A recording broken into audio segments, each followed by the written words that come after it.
English మాట్లాడడానికి భయపడుతున్నారా? అయితే మీకోసమే ఈ స్పోకెన్ ఇంగ్లీష్ క్లాసెస్. వెంటనే కాల్ చేసి జాయిన్ అవ్వండి. నమస్తే రమ్మగారు. నమస్తే జయ. రమ్మగారు, కొన్ని సందేహాలు, అవి కూడా ధర్మ సందేహాలు అనుకోండి. ద్వారక గురించి అండి. చాలా వార్తలు మనము ద్వారక అని కొట్టగానే యూట్యూబ్లో కొన్ని వందల వీడియోలు వస్తాయి, వేలకు వేలు వచ్చేస్తానే ఉంటాయి. ఎవరికి తోచిన విధంగా వాళ్ళు చెప్తూనే ఉంటారు. అసలు అక్కడ అది అక్కడ ఏదో పవర్ స్టేషన్ ఇప్పటికీ ద్వారక కనిపించిందని, నీటి మట్టంలో ఉందని, అసలు మునిగిపోయిందని, అట్లా మీకు తెలిసిన సమాచారం ఏంటండి ద్వారక గురించి? నీళ్ళల్లో ఉన్నదా? అసలు ఎందుకు మునిగిపోయింది? ఒకవేళ మునిగిపోతే బోల్డ్ అన్ని ప్రశ్నలు. అవునవును, మహాభారతం చదివితే మనకి సమస్యలు సమాధానాలు లభిస్తాయి రమ్మగారు. 100%. ఇప్పుడు ఆర్కియాలజీ డిపార్ట్మెంట్ వాళ్ళు కనపడినవి ఆనవాళ్ళు ఉన్నాయి, అక్కడ ఉన్న సముద్రంలో ఖచ్చితంగా ఏవో ఉంది, ఒక కొంత ప్రాంతం ఉంది, చూస్తారు, చెప్పారు. మనం సోమనాథ్ దీనికి వెళ్తే ఏమిటి, మన గుజరాత్ వెళ్తే గుజరాత్ ట్రిప్లో భాగంగా సోమనాథ్ ద్వారక చూస్తాం. ఢిల్లీ వెళ్ళినప్పుడు మధుర చూస్తాం. మధురలో తొలి కాలంలో బృందావనంలో కృష్ణుడి ఆనవాళ్ళు ఇప్పటికీ కనపడతాయి. ఎన్నో అయిపోలేదు కదా, మన ముందు యుగమే కదా, ఆ తర్వాత మనం మొదలుపెట్టాం. 8,000 సంవత్సరాలు గడిచాయి, అయినా కూడా ఏవో ఆనవాళ్ళు అలా అలా అలా కాలక్రమాన కనపడుతూనే ఉన్నాయి.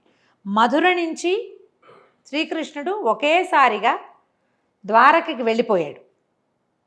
మధుర ఉన్నది ఎక్కడ క్లియర్గా కనపడుతోందిగా, మహాభారతంలో చెప్పబడింది. ఈ మధుర ఎక్కడుంది, బృందావనం ఎక్కడుంది? హస్తినాపురానికి కొంత దగ్గరలో ఉన్నట్టుగా కనపడుతుంది, ఢిల్లీకి దగ్గరలో. ఆగ్రా దగ్గర ఉంది కదా మధుర.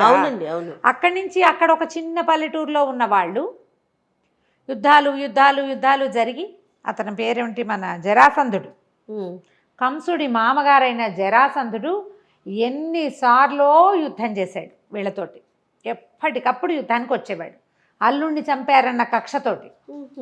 అల్లుడు చేసిన వెధవ పనులు అవేం లెక్కలేదు, కృష్ణుడి మీద పగ. ఇది కృష్ణుడు కాదు, భగవంతుడి మీద పగ. ఆ పగతోటే ఇది వచ్చాడు. ఇక విసుగు పుట్టి వెళ్ళిపోయాడు. యుద్ధం నుంచి పారిపోయారు వాళ్ళు.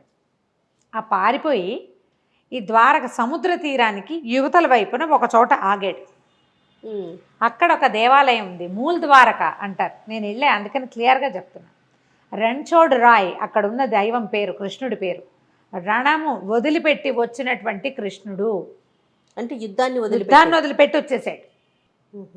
రణ్ఛోడ్ దాస్ పేరు విన్నాం మనం, అదే ఆ రణ్ఛోడ్ అంటే ఏమిటంటే రణమును వదిలిపెట్టిన, యుద్ధాన్ని వదిలిపెట్టిన భగవంతుడు. ఇక తన జనం నలిగిపోవడం సహించలేక వచ్చేసాడు ఇక్కడికి. ఈ మూల ద్వారకలో కనపడతాడు. అక్కడి నుంచి ద్వారక మనకి కనిపిస్తుంది. ద్వారకలో దేవాలయము అవన్నీ ఉన్నాయి. అయితే ఈ సముద్రానికి యువతల ఉన్నది కాకుండా విశ్వకర్మతోటి సముద్రం లోపల ఒక మహాద్భుతమైన నగరం ఇవుందాయని, ఐలాండ్స్ ఉంటే దాని మీద నగరాన్ని నిర్మింప చేసుకున్నాడు కృష్ణుడు తమ వాళ్ళ కోసం. యాదవులు, అంధకులు, వృష్టి, ఇలా రకరకాల జాతులు ఉన్నాయి వాళ్ళల్లోనే. వీళ్ళందరికీ కలిపి ఒక ప్లేస్ని ఏర్పరిచాడు. తను అన్న యుద్ధం చేస్తూ జరాసంధుడిని కొండ మీదకి పైకి తీసుకెళ్ళి అక్కడి నుంచి ఇద్దరు మాయమైపోయారు, అన్న తమ్ముడు ఇద్దరు మాయమైపోయారు. అతను వెతుక్కున్నాడు కానీ వాళ్ళు అక్కడి నుంచి వదిలేసి ఇక్కడికి వచ్చేసారు. మొత్తం పరివారాన్ని అంతా రోడ్డు మీద నడిపించి తీసుకొచ్చాడని చెప్పాల మహాభారతంలో. అక్కడ మాయమై ఇక్కడ ప్రత్యక్షం అయ్యేలాగా చేశాడని చెప్తారు. ఇప్పుడు మహాభారతం లేదు, అవన్నీ కథలంటే అంటావు. మరి ద్వారక ఉందిగా, అప్పుడు మధుర ఉంది కదా, హస్తినాపురం ఉంది, కురుక్షేత్రం ఉంది, అన్నీ ఉన్నాయే. మహాభారతాన్ని లేదని ఎలా అంటాం మనం? అంతే కదా, అనడానికి వీల్లేదు. అస్సలు భగవద్గీత ఉంది, మహాభారతం వల్ల వచ్చిన భగవద్గీత కూడా ఉంది. ఇవి మొత్తానికి ఇక్కడికి వచ్చేసారు. ఇది లోపల, సముద్రం లోపల బ్రహ్మాండమైన నగరాన్ని నిర్మించారు. విశ్వకర్మ నిర్మించాడు ఆ నగరాన్ని అని చెప్తారు.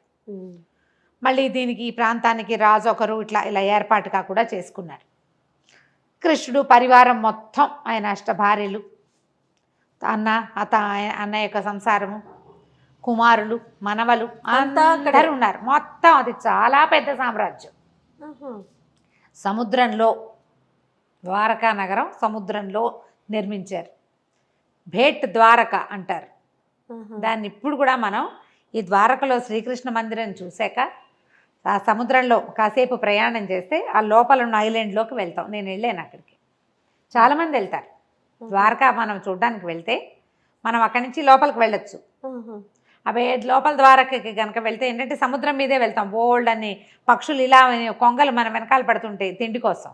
ఎంత వస్తాయో, భలే గొప్పగా ఉంటుంది. ఆ, ఈసారి వెళ్తే ఫోటోలు బాగా తీసుకొస్తాయి. ఎన్నేళ్ళు అయింది, ఫోటోలు ఎక్కువ లేవు. తప్పకుండా. ఓకే. అయితే ఈ వెళ్ళి లోపలికి వెళ్తే మనకు అక్కడ కొంత దేవాలయం, ఐలాండ్ కొంత అనుకున్నాను. ఐలాండ్ లాగా ఉంది, కొంత స్థలము అవి కనిపిస్తాయి. కోటలు అట్లా ఏమైనా కనిపిస్తాయి? ఏదో పడిపోయినట్టుగా సుమారుగా ఉంటుంది. ఇంకా లోపల చాలా ఉందట, ఏదో కొంత దొరికింది. ఈ మన భూమి తాలూకు ఈ రకరకాలు వచ్చినాయి కదా మనకి, సునామీలు అవి ఇవి వచ్చి సముద్రంలో హెచ్చు తగ్గులు వచ్చి క్రమంగా కొంచెం బయటపడింది. ఇప్పటికీ ఏవో చూస్తూ వెతుకుతూనే ఉంటారు, ఏమిటేమిటో దొరుకుతూనే ఉంటారు. దీనికి మూల గాథ మనకి ఎక్కడ దొరుకుతుందంటే, ఇది ఇప్పుడు నా సొంత మాటలు కావుగా, ఉన్నదే చరిత్ర పుస్తకంలో ఉన్నదే. మహాభారతంలోని లాస్ట్ బట్ వన్ పర్వం, మౌసల పర్వం దాని పేరు. 18 పర్వాలు మహాభారతం. 17వ పర్వం అయినటువంటి మౌసల పర్వంలోనే ఈ గాథ కనిపిస్తుంది. ఇది శ్రీకృష్ణుడు శాపగ్రస్తమైన యదువంశంలో పుట్టాడని చెప్పుకుంటాం మనం. ఆసక్తి ఉన్న వాళ్ళు మౌసల పర్వం తీసుకుని దాని తెలుగు అర్థమో ఇంగ్లీష్ అర్థమో దొరికితే చదువుకోవచ్చు. మౌసల పర్వంలో మహాభారత యుద్ధం ముగిసిన తర్వాత 35 సంవత్సరాలు గడిచాక ధర్మరాజుకి కొన్ని అపశకునాలు కనిపించడం మొదలుపెట్టాయి. గాలి వచ్చి రాళ్ళు కూడా ఎగిరి పడేవట. ఏదో దుశ్శకునాలు కనిపించేవి. ఆయన చాలా భయపడ్డాడు, ఇట్లా ఎందుకు జరుగుతోంది అని. ఏదో ఒక మాదిరి దుశ్శకునం కాకుండా రోజుల తరబడి అవి కనపడుతుండేవి. జంఝామారుతాలు వచ్చేవి, రాళ్ళు కూడా లేచిపోయేవి, సూర్యుడు చంద్రుడు చుట్టూతా గుడిగట్టినట్టుగా కనపడేది, వికృతమైన ముఖాల్లాగా కనిపించేవి, ఆకాశంలో మబ్బులు. ఏదో జరుగుతోందని భావించాడు ఆయన. ఏదో జరగబోతోంది అంటే 18 లక్షల అక్షౌహిణులు, అదే 18 అక్షౌహిణుల సైన్యం ఇంతమంది చచ్చిపోయారు మహాభారత యుద్ధంలో. దానికంటే కూడా ఇంకా విపరీతం ఏదో జరగబోతున్నట్టు అనిపించేది. అది యుద్ధం కదా, అది ఇంతమంది కలిసి అటు కొంతమంది ఇటు కొంతమంది మోహరించి కొట్టుకున్నారు, ఏదో ఒక దానికోసం పోరాడారు. ఇది అట్లా లేదు, ఇది ప్రపంచానికే ఏదో ముప్పు వస్తున్నట్టుగా కనపడింది. చాలా భయపడుతూ ఉన్నాడు. ఇలాంటివే మనకి మధురలో, అది ద్వారకలో కూడా కనిపించేబట. ఇంతలో ఏమైందంటే, కొంతమంది ఋషులు ద్వారకలో తపస్సు చేసుకోవడానికి ఆ ప్రాంతానికి వెళ్ళారు. రైవతకాద్రి అని ఒక పర్వతం ఉందట ద్వారకలో. ఆ రైవతకాద్రి మీద తపస్సు చేసుకోవడానికి వెళ్ళారు. విశ్వామిత్రుడు, కణ్వుడు, నారదుడు ఇలాంటి వాళ్ళు కొంతమంది తపస్సు చేసుకోవడానికి వెళ్తే, ఈ యాదవుల్లో కొంతమంది చాలా ఉత్సాహంగా ఏం చేశారు, వాళ్ళల్లో ఒకడైనటువంటి సాంబుడికి స్త్రీ వేషం వేసి వాళ్ళ దగ్గరికి తీసుకెళ్ళి ఫలానా వాడి భార్య బభ్రువు భార్య మగపిల్లాడు పుడితే బాగుంటుందని బభ్రువు అనుకుంటున్నాడు, ఏ పిల్ల పుడుతుందో చెప్పమన్నారు. గర్భవతిని తీసుకెళ్ళి, ఆ గర్భవతి ఎవరు, ఆడవేషంలో ఉన్న సాంబుడు. ఋషులు కోపించి శపించారట, పుడుతుంది వీడి కడుపును ముసలం పుడుతుందని శపించారు. రోకలి, ముసలం అంటే రోకలి పుడుతుందని శపించారు. శపించేసరికల్లా ఇది సంగతి తెలిసిపోయింది, వచ్చేసింది బయటికి. ఋషులు కోపం వచ్చిందని ఇదని కృష్ణుడికి తెలుసు. సరే ఇది జరగాల్సే ఉంది, ఆయనకి తెలుసు. అందుకని ఈ శాపాన్ని మార్చడానికి కానీ ఏదైనా చేయడానికి కానీ ఆయన ఇచ్చగించాల. ఎలా జరగాలంటే అలా జరగనిద్దామని వదిలిపెట్టేశాడు. యదువంశం నాశనం కావాల్సిందే, యుగధర్మం ఈ యుగం ముగిసింది. తను ఎందుకు వచ్చాడో ఆ పని, ధర్మ సంస్థాపన పూర్తయిపోయింది. తను వెళ్ళిపోవాలి, తను కూడా వెళ్ళిపోవాలి వెనక్కి, వీళ్ళందరినీ కూడా కలిపేయాలి సముద్రంలో. దానికి ఆది ఇది ముసలం పుట్టింది. అలాంటి పదం మనం ఒక వాడకం వింటుంటాము, ఆ ముసలం ఇది. వాడి కడుపు చీల్చుకుని బయటకు వచ్చిందట ముసలం. వస్తే అప్పుడు అక్కడ రాజుగా ఉన్నటువంటి ఆ ప్రాంతానికి, అంటే ఇది చాలా పెద్దది కదా, ఇది ఒక చిన్న ఊరు కాదు, అది కొన్ని రాజ్యాల సమాహారంగా ఉంది. అయితే ఆ ప్రాంతానికి రాజుగా ఉన్న ఆహకుడు ఏం చేశాడు, ఆ పుట్టిన ముసలాన్ని అరగదీయించి చూర్ణం చేసి సముద్రంలో కల్పించేశాడు. అరగదీశాడు దాన్ని. ఇనప రజన్ లాంటిది వచ్చింది, ఆ రజన్ అంతా సముద్రంలో కల్పించేశాడు. అంత ములుకు లాంటిది మిగిలింది, దాన్ని పారేశారు అరగదీయలేక. అప్పుడు ఇంకేం చెప్పాడంటే, ఎవ్వరూ మద్యం తయారు చేయకూడదు, తాగకూడదు అని ఖచ్చితంగా చెప్పారు. ఎప్పుడైతే ఈ ముసలం పుట్టిందో దాని తర్వాత రాజ్యంలో అపశకునాలు కనపడడం మొదలుపెట్టినాయి.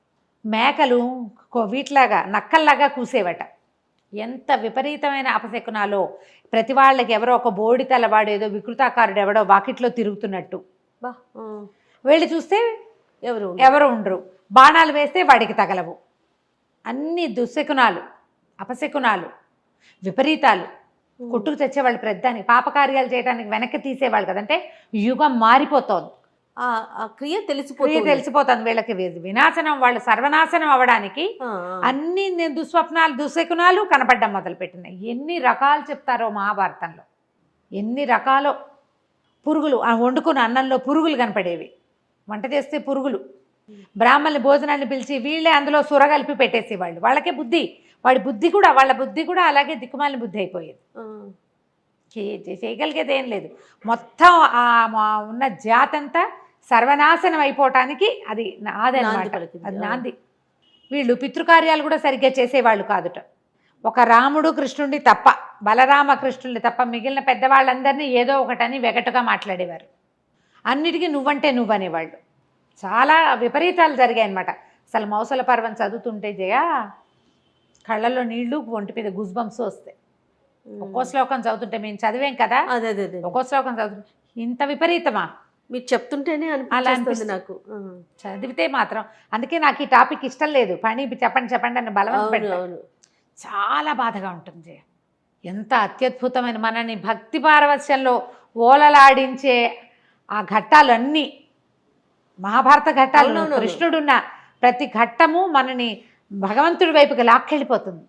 అలాంటిది వాళ్ళు ఇలాగ వినాశనం వైపుకి వెళ్ళిపోవటాన్ని వింటూ ఉంటే సహించలేకపోతామేమో, భరించలేము అసలు. దీని తర్వాత కృష్ణుడు వెళ్ళిపోతాడన్న ఊహ అసలు భరించరానట్టుగా ఉంటుంది. భూమి అతన్ని కోల్పోతుంది కదా, మరి ఎంత బాధగా ఉంటుందో చదవడానికి. చాలా బాధగా ఉంటుంది. కాకపోతే మనం ఇలాంటి భక్తులతోటి, భగవంతుడి మీద ప్రీతితోటి చదివితే మనం వెళ్ళలేకపోతాం. అలా వెళ్ళకూడదు. భారతాన్ని భారతంగానే చదవాలి. ఎవరైనా చెప్పేటప్పుడు వింటూ 10 మంది కూర్చుని వింటే అంత బాధగా ఉండదు. ఒకళ్ళే చదివి కొద్ది చిన్న గ్రూప్ అయితే మాత్రం ఏడుపు వచ్చేస్తూ ఉంటుంది. ఇళ్లలో రోజు శంఖనాదం చేస్తే, శంఖనాదం చేయగానే గాడిదలు ఓండర్ పెట్టేవిట ఆ సౌండ్ వినేసరికి. అక్కడి నుంచి శ్రీకృష్ణుడికి దివ్య రథం ఒకటి ఉంది.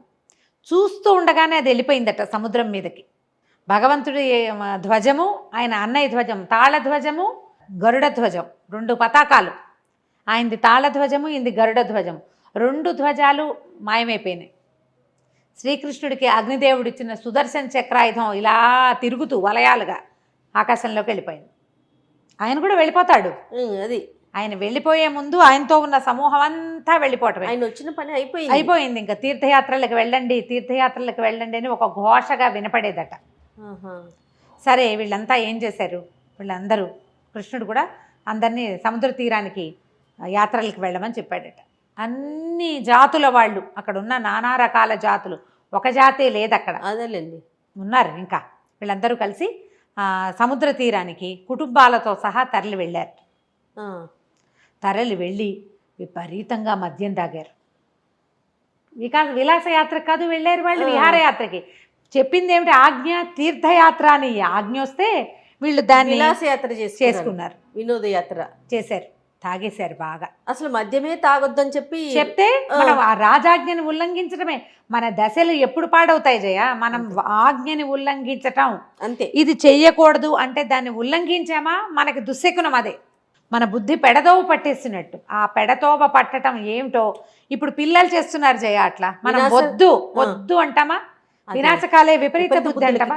ఏది వద్దంటామో దాని ఆజ్ఞ ఉల్లంఘన చేయటం. ఇది పనికిరాదు అంటే ఎందుకు పనికిరాదు అని ప్రశ్నించటం. కొంతమంది ప్రశ్నించి ఊరుకుంటారు, కొంతమంది చేసేస్తారు. ఇప్పుడు మనకు చూడు ఎట్లా కనపడుతున్నాయి. అవునండి, అవును, కనిపిస్తున్నాయి కదా. అక్కడి నుంచి వీళ్ళు కొంతమంది కూర్చుంటే కృతవర్మ ఉన్నాడు. కృతవర్మ ఎవరు? మనకి మహాభారత యుద్ధంలో అశ్వత్థామతో కలిసి దుర్యోధనుడి పక్షంలో ఉన్నప్పుడు అశ్వత్థామ ఏం చేశాడు? ఇలా వీళ్ళని ఉప పాండవుల్ని సంహరించాడు. ఈ తాగేసేసరికల్లా ఎక్కడెక్కడి మాటల్లో పుడతాయి కదా, ఎక్కడవో గుర్తొస్తాయి. కృతవర్మని దుర్మార్గుడా, నువ్వు పడుకున్న వాళ్ళని, నిద్రపోయే వాళ్ళు, మరణించిన వాళ్ళతో సమానం, వాళ్ళని చంపేయటానికి వాడు వెళ్తే వాడు వెనకాల పడి నువ్వు పోయావని ఆయన అన్నాడు. కృతవర్మ చిన్నవాడు కాదు, చాలా పెద్దవాడు. మరి యుగాలు దాటిపోయినాయి కదా. చాలా పెద్దవాడు. ఇక అనేసరికల్లా ఆయన కూడా ఊరుకోవాలి, నువ్వు ఫలానా వాడిని నువ్వు కొట్టలేదా అనే. ఇద్దరు ఒకళ్ళనొకళ్ళు కొట్టుకున్నారు. దాంట్లో ఈ ఉద్రేకపడిన వాళ్ళలో ప్రద్యుమ్నుడు శ్రీకృష్ణుని కుమారుడు, ఓ యుయుధానుడు ప్రద్యుమ్నుడు కృష్ణుడి కుమారుడు కదా, వీళ్ళిద్దరు మాట్లాడారు. ఊరుకోలే వాళ్ళు, రెచ్చిపోతున్నారనమాట. అక్కడి శ్రీకృష్ణుడి సోదరుడైన సాత్యకి ఒక వాదన వచ్చింది. ఇంకా ఏవేవేవో మాటలు పుట్టినాయి, ఏవేవో. తర్వాత ఏమో ఈ మన అది ఉంది కదా మన సెమంతకమణి పేరు వచ్చింది. అప్పుడు అది పోవటము, అది దొరకటము, దాని గురించి మాట్లాడితే సత్యభామ వచ్చి ఆ మణి జ్ఞాపకం చేసుకుని ఆవిడ వచ్చి దుఃఖించి వెళ్ళింది. ఇలా హడావిడిగా ఉన్న కొట్లాడుకుంటుంటే మధ్యలో ఆడాళ్ళు కూడా వస్తే ఇంకా ఎలా అవుతుంది? ఈ మాటలు పెరిగేసరికల్లా సాత్యకి కృష్ణుడు అక్కడ ఉండగానే కత్తి తీసి కృతవర్మని ఖండించేశాడు. వాళ్ళు ఊరుకోలే, వాళ్ళు యుద్ధం, వీళ్ళు యుద్ధం, యుద్ధం యుద్ధం యుద్ధం మామూలు యుద్ధంగా లేదు. అక్కడి నుంచి ఒక రకమైన గడ్డి పెరిగింది అక్కడ. ఆ గడ్డి ఎందుకు పెరిగింది? ఆ సముద్ర తీరంలో వీళ్ళు ఇనప రజాన్ని కలిపేశారు కదా సముద్రంలో, అది ఒడ్డుకు కొట్టుకొచ్చి తుంగ, ఒక రకమైన గడ్డి అది.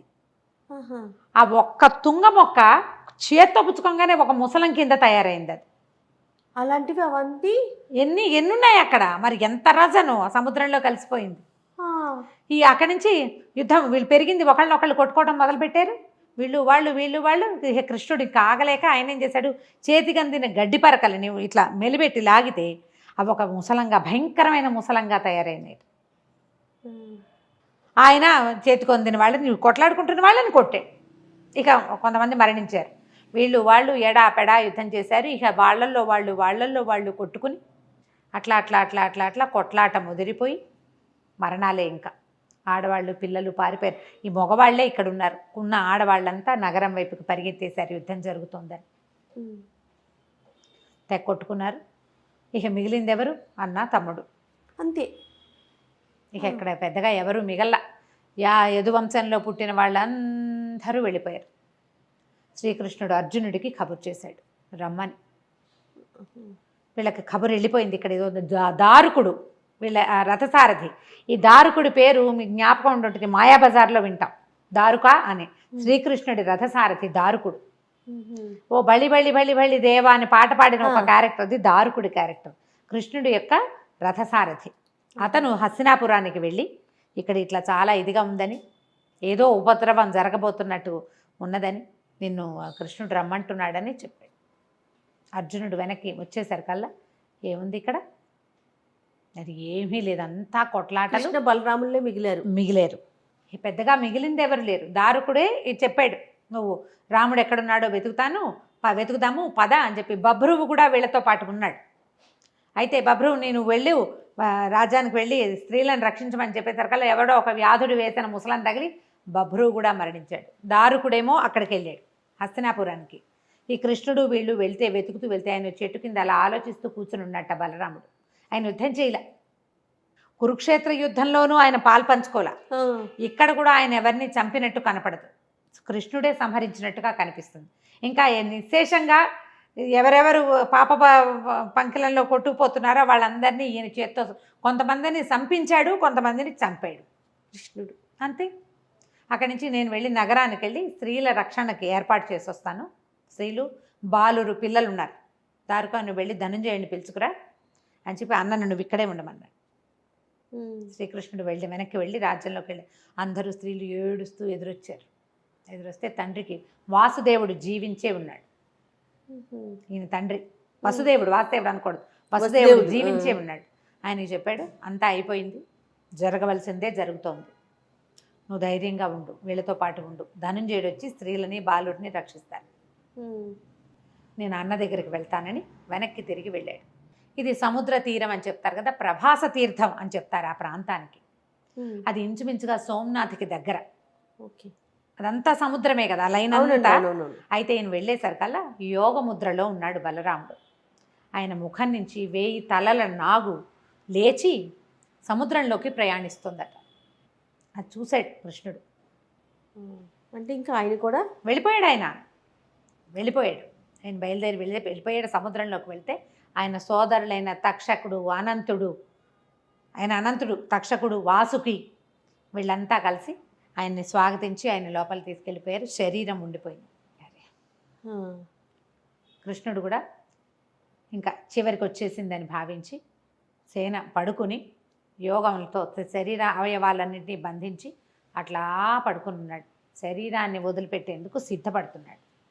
అయితే ఏమైంది, దూరం నుంచి ఒక వ్యాధుడు ఒకడు లేడిగా భావించి శ్రీకృష్ణుడి వేలిని బాణంతో కొట్టాడట. ఆయన పడుకున్నాడు, శరీరాలు అవయవాలన్నీ బిగించుకున్నాడు, కొంచెం బొటన వేలు అట్లా కదులుతోంది. కృష్ణుడి పాదాలట ఎలా ఉంటాయంటే ఎర్రగా ఉంటుంది అడుగు భాగం, పై భాగం నీలంగా ఉంటుంది, నలుపు. అది దూరం నుంచి చూస్తే ఎట్లా కనపడింది అంటే ఒక లేడి కన్ను, లేడి యొక్క కదలికలాగా కనపడింది అతనికి. లేడి ఉందని బాణంతో కొట్టాడు. ఆ బాణానికి బొటన వేలికి, కాలి బొటన వేలికి. ఆ కొట్టింది దేనితోటి అతను ఆ ప్రాంతంలో తిరుగుతుంటే అతనికి ఒక చిన్న ములుకు లాంటిది దొరికింది. ఓహో, ఆ ముసల మరగదీశారు చూడు, దాని ముక్కు అని చెప్తారు. వేలికి తగిలింది. లేడి పడిపోయి ఉంటుందని భావించి వ్యాధుడు పరిగెత్తుకుంటూ వచ్చాడు. వస్తే పీతాంబరధారి శేషశయనంలో పడుకోవాల్సిన వాడు ఇసుకలో నేల మీద పడుకున్న భగవంతుడిని చూసే సకాలు నిర్కాంతపోయాడు. పరిపరి విధాల దుఃఖించాడట. ఆయన జరగాల్సిందే జరిగింది, నువ్వు దుఃఖించొద్దని చెప్పి భగవంతుడు తన దారిని తన శరీరాన్ని వదిలిపెట్టి వెళ్ళిపోయాడు.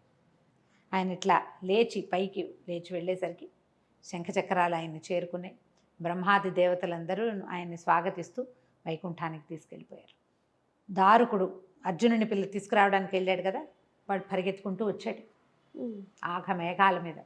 వచ్చి ఏముంది వెతుక్కుంటూ వచ్చి ముందు ద్వారకా నగరంలోకి వెళ్ళాడు. స్త్రీలంతా ఏడుపులతోటి దద్దరిల్లిపోతుంది నగరం అంతా.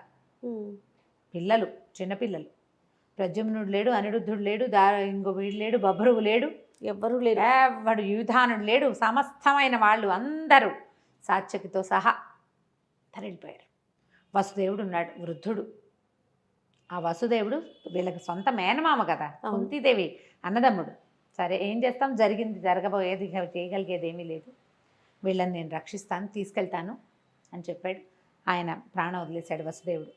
అర్జునుడు వచ్చేదాకా వెయిట్ చేశాడు.